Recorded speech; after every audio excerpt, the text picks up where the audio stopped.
Dan pemirsa, saat ini di studio telah hadir komposer Ari Bias dan kuasa hukumnya Bang Minola Subayang. Selamat siang Bang Ari dan Bang Minola. Ini tadi kita juga sudah membahas sebelumnya begitu ya mengenai kasus ini sebetulnya beberapa kali terjadi dan bukan hanya Bang Ari saja yang mengalami, tapi komposer-komposer lain juga mengalami permasalahan yang serupa. Nah ini dengan Agnes Mo maupun manajemennya, pembicaraannya sudah seperti apa sih? Karena kan kenal sudah lama pasti ya, dari awal 2000. Ya, jadi lagu itu kan saya buat tahun 2003 di album pertamanya Agnes waktu itu, And the Story Goes ya. Itu jadi hit single pertama dan proses rekamannya juga bareng dengan Agnes kan. Dan lagu itu juga pernah mendapatkan AMI Award untuk kategori lagu dan produser musik techno terbaik waktu itu. Nah, itu sekarang lagu itu kan sudah lama. Nah, cuman di sini yang perlu saya pertegas adalah saya hanya mempersoalkan somasi itu khusus untuk royalti konser, bukan royalti yang lain-lain ya. Khusus untuk royalti konser karena di setiap pertunjukan itu nanti Bang Minola akan menjelaskan undang-undangnya. Secara hukumnya seperti apa? Ya, gitu bahwa ada hak ekonomi di setiap pertunjukan itu. Dan begitupun dengan lagu saya juga bilang saja kan di situ di mana di setiap konser itu ada honor untuk penyanyi, ada honor untuk musisi, dancer. Kalau untuk nominalnya, berapanya untuk royalti itu berdasarkan apa? Ya, jadi yang saya mau jelaskan adalah di mana semua elemen dalam pertunjukan itu dibayar, tapi pencipta lagunya masa nggak dibayar gitu. Bahkan sebenarnya sudah dilindungi juga oleh undang-undang ada haknya. Nah kalau misalnya sebenarnya berapa nominalnya, itu sudah ada aturannya di PP 56 nomor 2000 tahun 2021 bahwa aturannya adalah 2% dari nilai produksi atau nilai jual tiketnya. Itu yang harus dibayarkan ke LMKN. Nah, cuman selama ini itu nggak begitu hidup itu pelaksanaannya. Gitu. Jadi kan akhirnya komposer melakukan meminta royalti mandiri, namanya direct license, langsung ke penyanyinya, gitu ya. Nah, begitu juga dengan saya waktu itu, saya minta ke semua artis manajemen yang menyanyikan lagu saya, Krisdayanti, Agnes Monica, Reza Artamevia, dan lain-lain, hampir semua menanggapi positif. Oke, saya prihatin dengan keadaan pencipta lagu yang selama ini tidak mendapatkan royalti pertunjukan. Saya setuju dengan sistem direct gitu.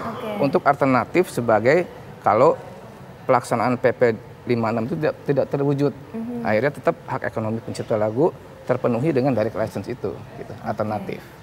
Nah, cuman sayangnya tidak ditanggapi positif oleh manajemen Agnes. Jadi agak kaget juga kali ya, Mas ya, kenapa tidak direspon begitu ya? Padahal sudah punya hubungan yang cukup baik ya? Iya, gitu. Karena kan sudah, ya kan suatu lagu bisa jadi populer kan banyak karena dinyanyikan oleh penyanyi yang bagus dan lagunya juga bagus kan. Harus kedua-duanya harus lengkap gitu. Nah, itu kan artinya ya di saat kita ibaratnya gini lah kasarnya nyari duit dari lagu itu masih penciptanya nggak dapet gitu kan. Nah, Mas Ari, untuk ini ya permasalahan dari somasi ini, siapa sih sebenarnya tuntutan ini diarahkan ataupun somasi ini dilayangkan kepada Agnes Monica-nya kah atau ke manajemennya? Ya, jadi somasi kita ini kita layangkan kepada penyelenggara, dalam hal ini HW Group ya. Penyelenggara konsernya berarti ya? Jadi HW Group kalau dulu dia namanya HW Event. Tapi sekarang setelah kita telusuri HW Event itu berubah menjadi HW Group ya. Jadi somasi itu kita layangkan kepada kedua-duanya, kepada penyelenggara HW Group dan juga kepada Agnes Monica-nya, Agnes Mo-nya ya. Karena kalau kita merujuk kepada Undang-Undang Hak Cipta, pasal 9 ayat 2 itu kan dikatakan bahwa dilarang ya menggunakan karya cipta tanpa izin si penciptanya. Jadi pengguna. Nah, di sini kan kita kalau bicara pengguna ini kan bisa penyanyinya, bisa juga penyelenggaranya kan begitu, sama-sama punya kepentingan. Ada transaksi di situ, ya. Ada harga yang dibayar oleh penyelenggara kepada si artisnya dan ada keuntungan yang didapatkan oleh penyelenggara atas pertunjukan tersebut, kan begitu ya. Nah, jadi artinya kita layangkan kepada kedua-duanya biar mereka berdua ini berunding dan besaran somasi yang udah kita sampaikan itu akan menjadi suatu kewajiban yang mereka tanggung secara bersama-sama, tanggung renteng. Jadi bukan orang per orang 500, tapi kedua pihak ini yang menyelenggarakan konser ini itu harus bertanggung jawab Nah, tadi kan Mas Ari bilang tuh yang 2%. Ya. Itu kan kalau nggak ada pelanggaran. Nah, tapi karena ini sudah ada pelanggaran, artinya pelanggaran itu tidak memenuhi ketentuan pasal 9 ayat 2 dan 3 itu tadi, maka dia jatuhnya kepada pasal 113. Ini udah merupakan sanksi akibat pelanggaran tidak dilaksanakannya ketentuan pasal 9. Nah, itu ada ancaman pidananya, kalau tidak salah itu di 113 ayat 3 itu 3 tahun penjara, Mbak. Dan dendanya memang 500 juta rupiah. Nah, jadi memang artinya itu adalah kewajiban hukum yang harus dilakukan bagi setiap penyelenggara, bagi setiap artis yang tidak tertib untuk menghargai karya-karya pencipta. Jadi sebetulnya kalau tidak kena denda atau tidak kena pasal pelanggaran itu tadi, tidak mencapai segitu kemungkinannya. Maka berlakulah begitu ya? PP 56 tadi itu, tahun 2021 itu, hari ini belum ada perubahan, meskipun harusnya itu udah dievaluasi. Karena nilainya itu kan akan berubah seiring dengan perkembangan, kan pasti akan ada perubahan-perubahan nilai juga. Nah, 2%, jadi artinya itu 2% dari nilai produksi atau dari nilai tiket yang dijual. Nah, jadi sebaiknya sebelum menyelenggarakan suatu kegiatan konser, penyelenggara atau artis itu dia harus menemui penciptanya, kalau yang menerapkan direct license seperti ini, yang aksi anggota aksi, atau dia menjumpai LMKN. Artinya dia mau menggunakan lagu ini dalam konser pada tanggal berapa, maka LMKN itu akan mengeluarkan yang namanya lisensi untuk penggunaan lagu. Nah, maka kemudian penyelenggara akan melaporkan berapa nilai produksi ya gitu ya, atau berapa harga tiket dan berapa banyak tiket yang dijual, maka akan didapatlah angka 2%-nya.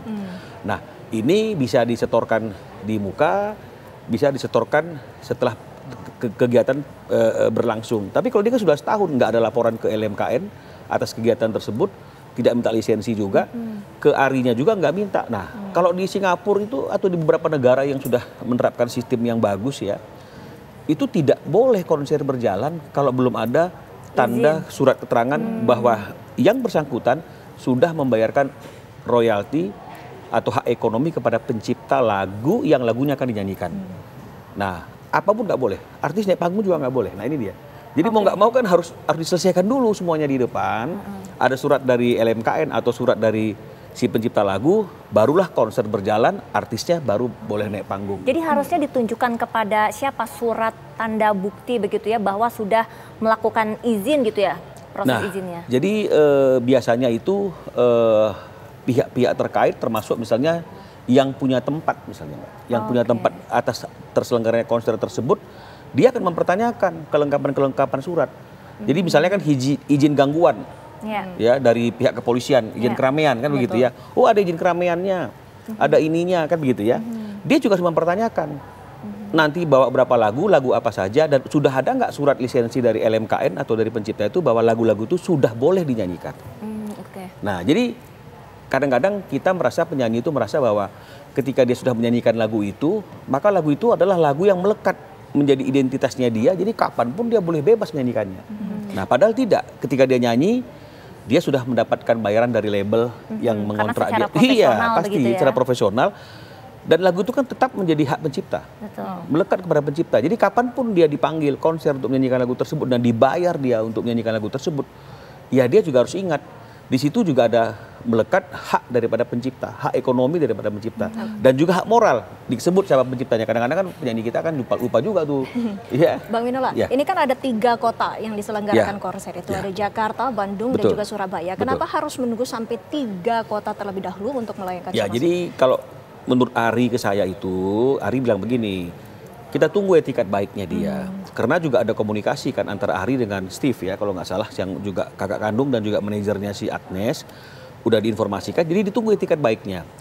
Dia berpikir kalau saya tagih sekarang, jangan-jangan dia sudah minta lisensi kepada LMKN.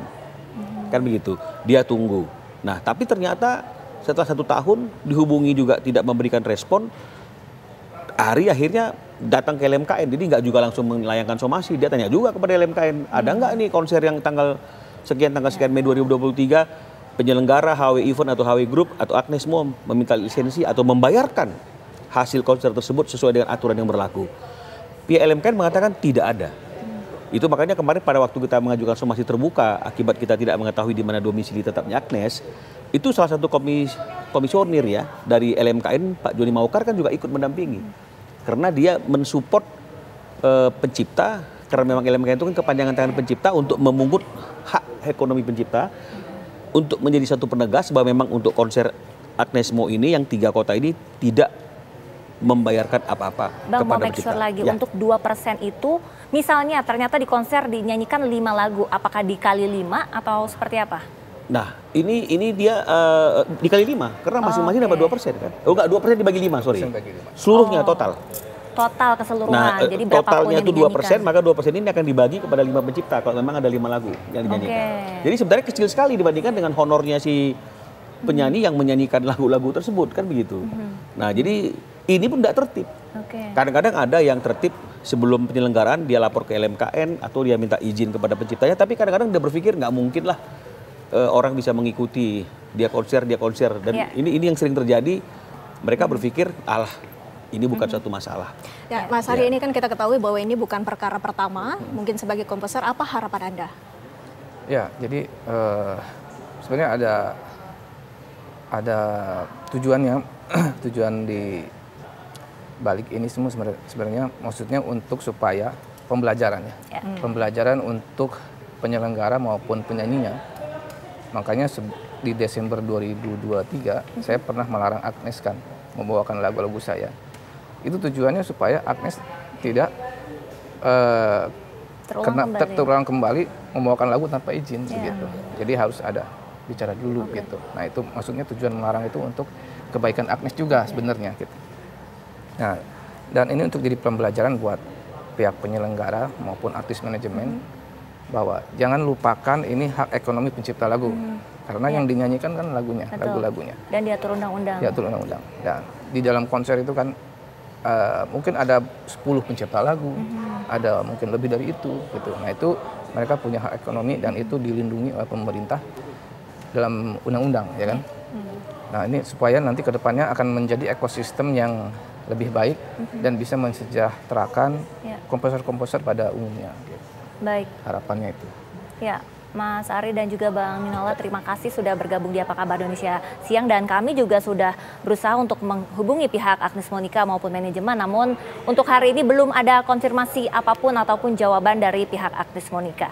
Dan pemirsa, usai jeda kami akan kembali dengan informasi menarik lainnya, tetaplah di Apa Kabar Indonesia Siang.